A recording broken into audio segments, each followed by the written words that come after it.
Y vamos a ver que el ProCrunch aquí nos aporta dos cosas. La primera, nos incrementa el alveolado, por lo que tenemos unos bizcochos mucho más aéreos. Y después también, si estos bizcochos los deshidratamos, tenemos unas rocas crujientes maravillosas para todo tipo de postre, incluso para utilizar de petit four. 48 gramos de polvo de almendra, 48 gramos de yogur, 56 gramos de azúcar, 16 gramos de harina, 20 gramos de ProCrunch y 240 de clara de huevo. Bueno, lo primero vamos a mezclar todos los sólidos. Y por último, ¿no?, este producto mágico que es el ProCrunch. A esta clara le vamos a añadir toda la mezcla de sólidos que hemos realizado anteriormente.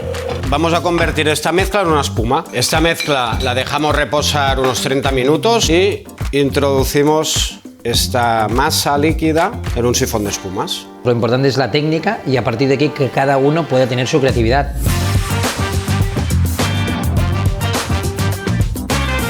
Bueno, y como veis, aquí ya tenemos una espuma, en este caso de bizcocho al micro de yogur, que ahora lo que haremos será irla a cocer. Estos vasos de chupito, que lo que hemos hecho ha sido hacerles un pequeño agujero.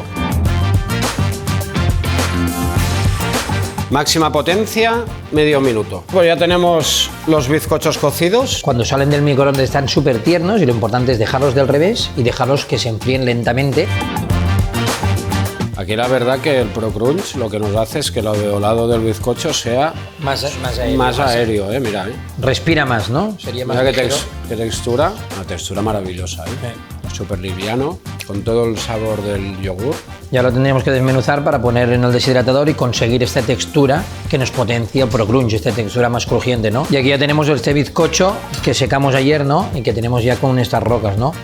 La diferencia total, ¿no? Este tierno y este ya crujiente que es espectacular, ¿no? Y si lo rompemos, podéis llegar a ver la textura más crunchy, como veis, si aprieto, bueno, es concentración de sabor. Lo que ponemos se deshidrata, sacas el agua y tiene el sabor de este yogur, de esta almendra crujiente con sabor. Podríamos hacer como una sopa de postre, ¿no? La sopa de pan, ¿no? Porque puede recordar un poquito también un pan tostado. Buenísimo, ¿eh? Tartaletas.